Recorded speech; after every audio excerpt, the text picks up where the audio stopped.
First Nations people should be aware that this television episode may contain images or names of people who have died.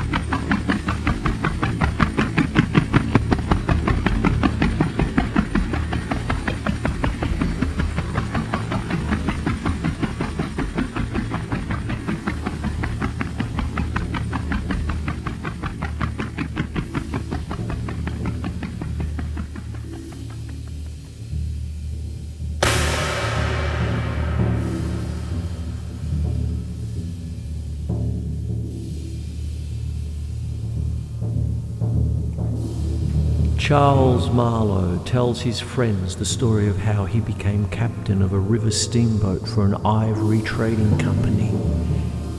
As a child, Marlowe was fascinated by the blank spaces on maps, particularly Africa. The image of a river on the map particularly fascinated Marlowe. In a flashback, Marlowe makes his way to Africa, taking passage on a steamer. He travels 50 kilometres up the river where his company's station is.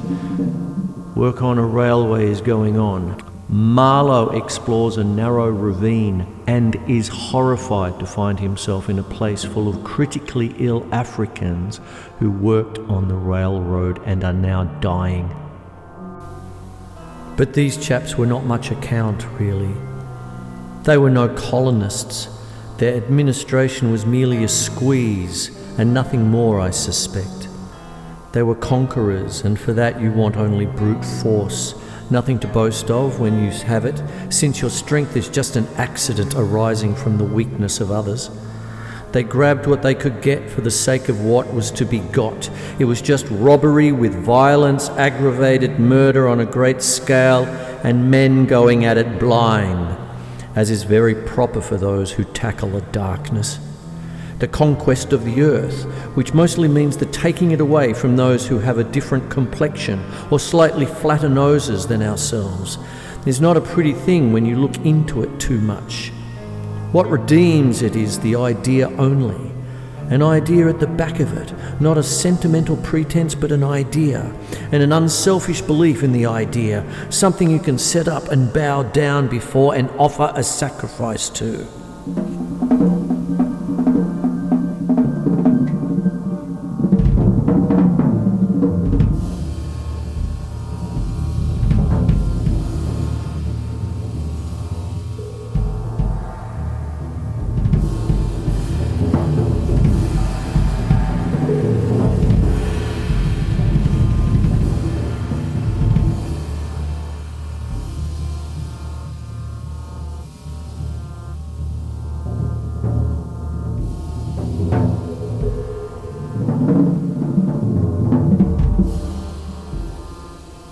Marlowe must wait for 10 days in the company's devastated outer station.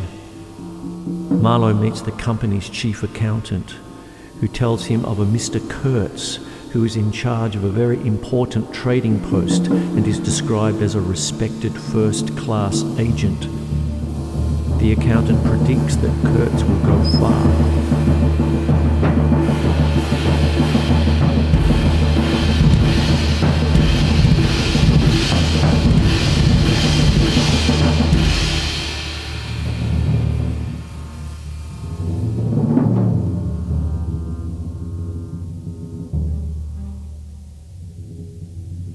Marlowe departs with 60 men to travel to the central station where the steamboat that he will command is based.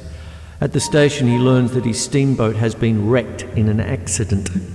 The general manager informs Marlowe that he could not wait for Marlowe to arrive and tells him of a rumour that Kurtz is ill.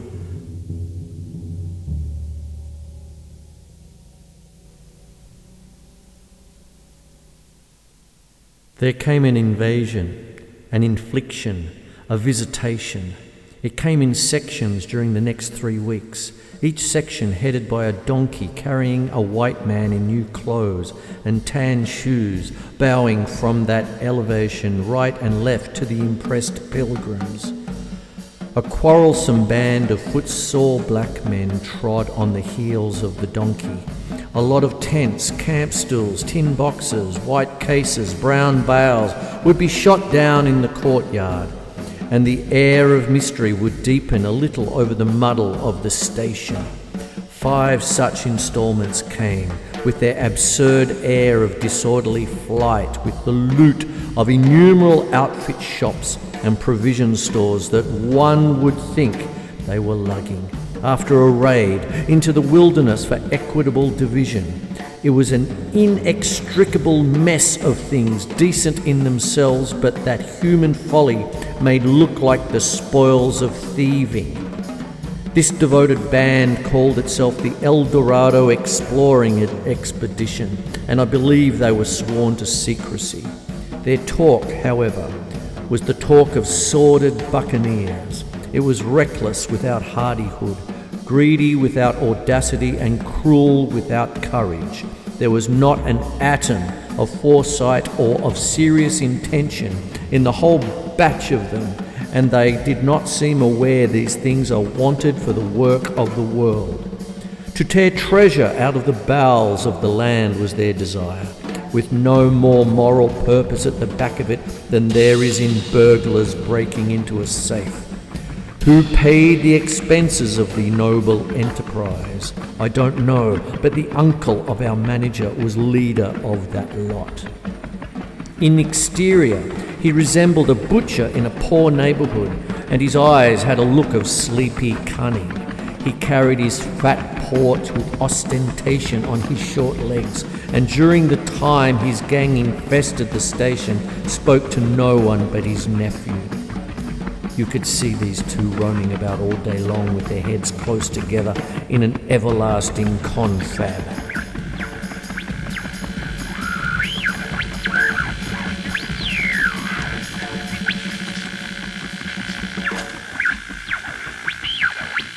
I love the smell of napalm in the morning.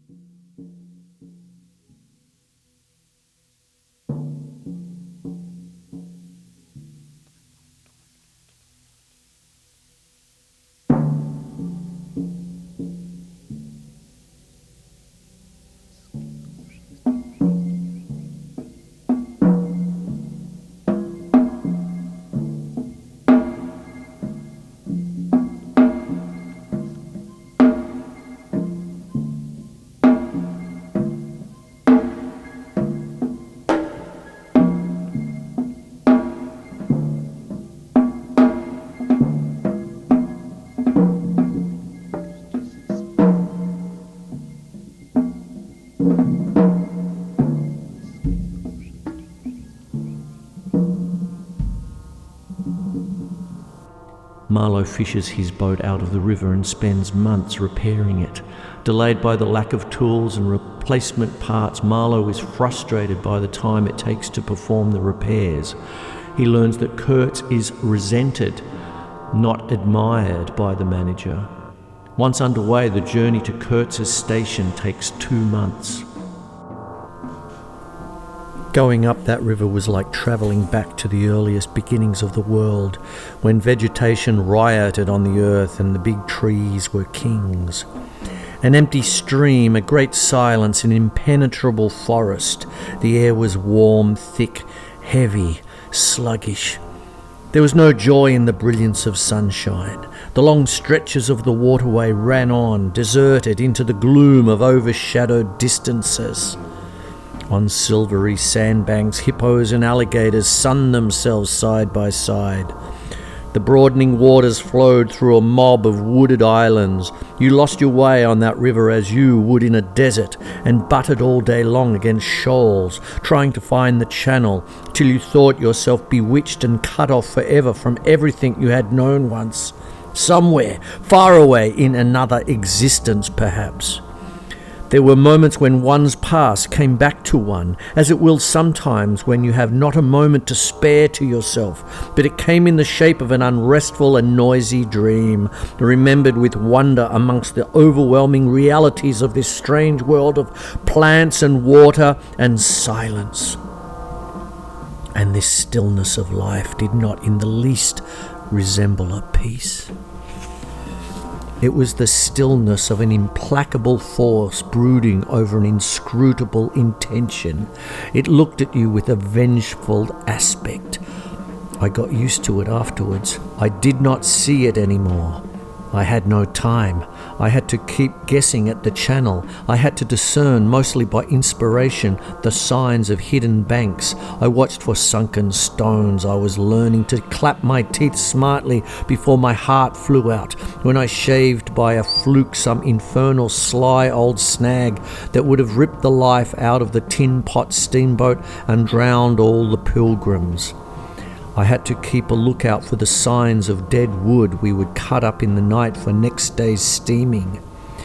When you have to attend to things of that sort, to the mere incidents of the surface, the reality, I tell you, fades. The inner truth is hidden, luckily. But I felt it all the same. I felt often its mysterious stillness watching me at my monkey tricks, just as it watches you fellows performing on your respective tight ropes for, what is it, half a crown a tumble?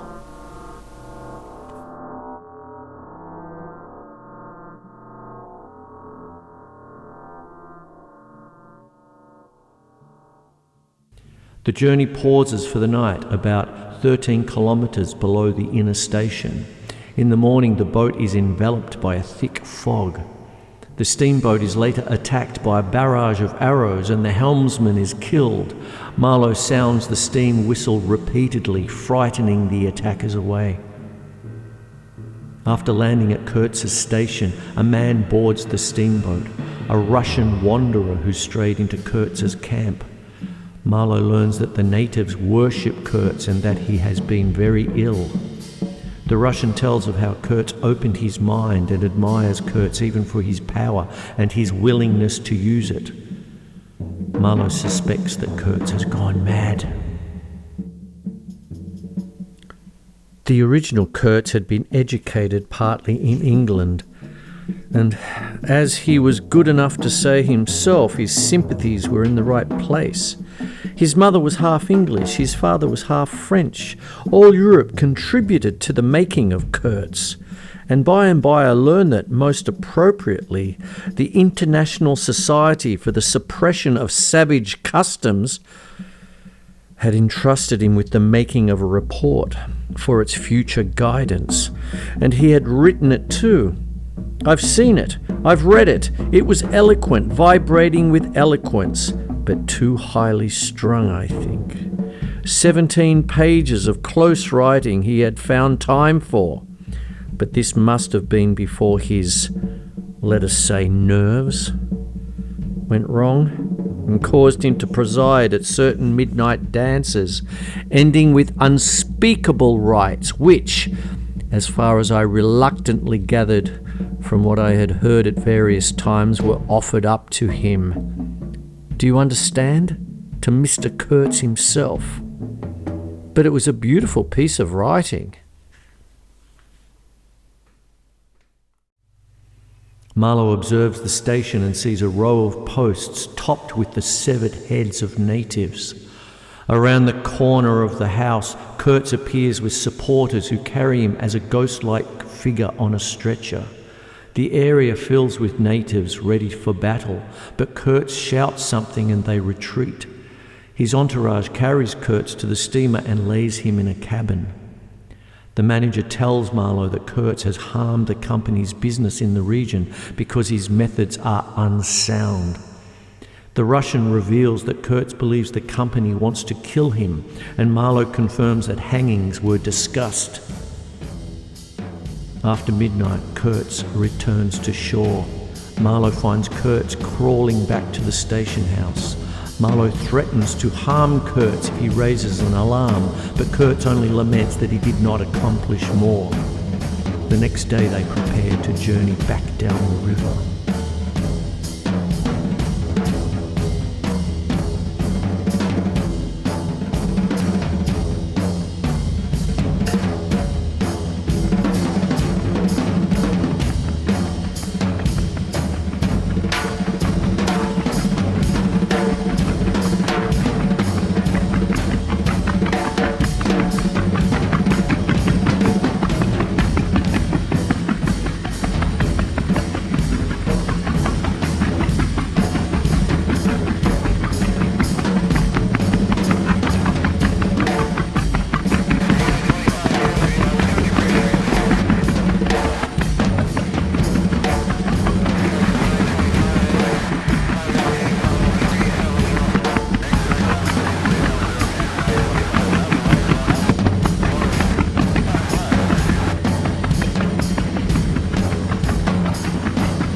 You're an errand boy sent by grocery clerks to collect a bill.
Kurtz's health worsens during the trip. The steamboat breaks down, and while stopped for repairs, Kurtz gives Marlowe a packet of papers, including his commissioned report and a photograph, telling him to keep them from the manager. When Marlowe next speaks with him, Kurtz is near death. Marlowe hears him weakly whisper, "The horror! The horror!" A short while later, the manager's boy announces to the crew that Kurtz has died. The next day, Marlowe pays little attention to Kurtz's pilgrims as they bury something in a muddy hole. Returning to Europe, Marlowe is embittered and contemptuous of the civilized world. Several callers come to retrieve the papers Kurtz entrusted to him, but Marlowe withholds them or offers papers he knows they have no interest in. He gives Kurtz's report to a journalist for publication if he sees fit. Marlowe is left with some personal letters and a photograph of Kurtz's fiancée. When Marlowe visits her, she is deep in mourning, although it has been more than a year since Kurtz's death. She presses Marlowe for information, asking him to repeat Kurtz's final words. Marlowe tells her that Kurtz's final word was her name.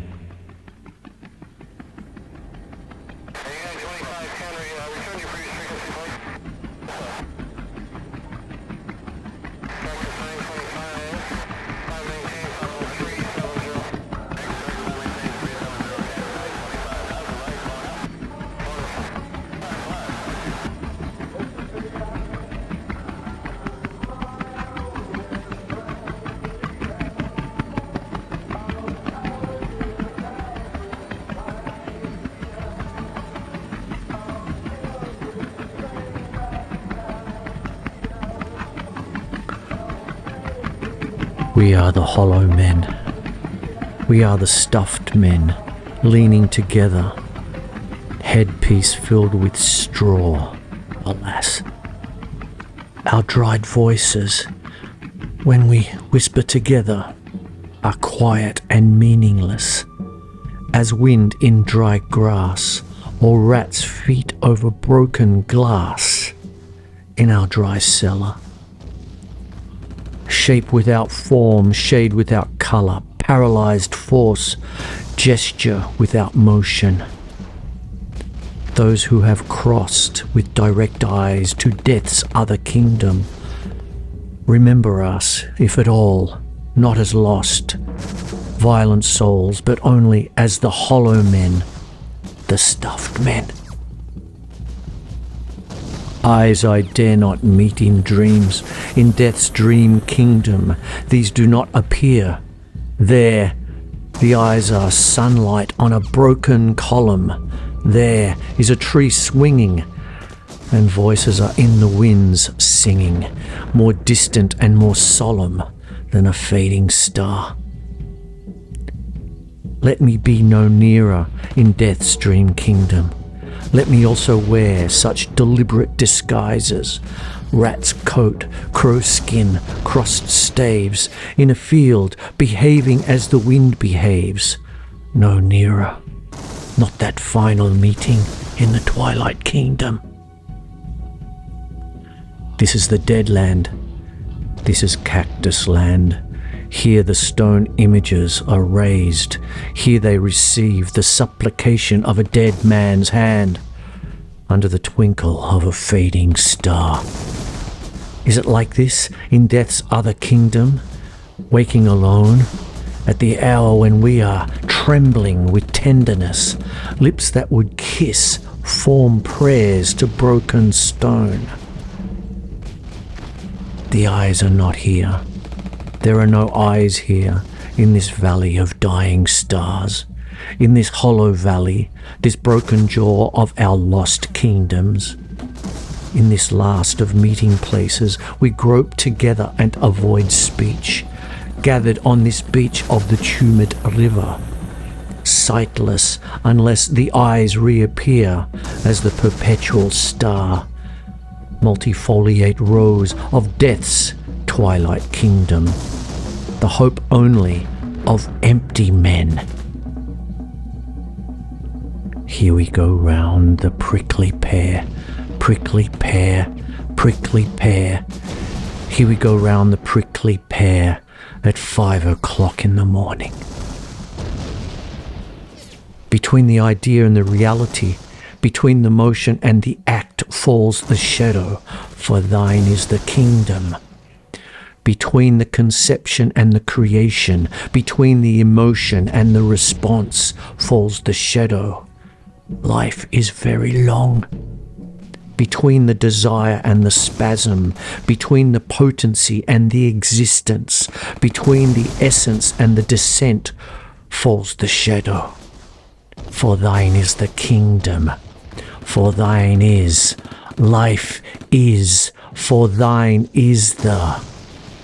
This is the way the world ends. This is the way the world ends. This is the way the world ends. Not with a bang, but a whimper.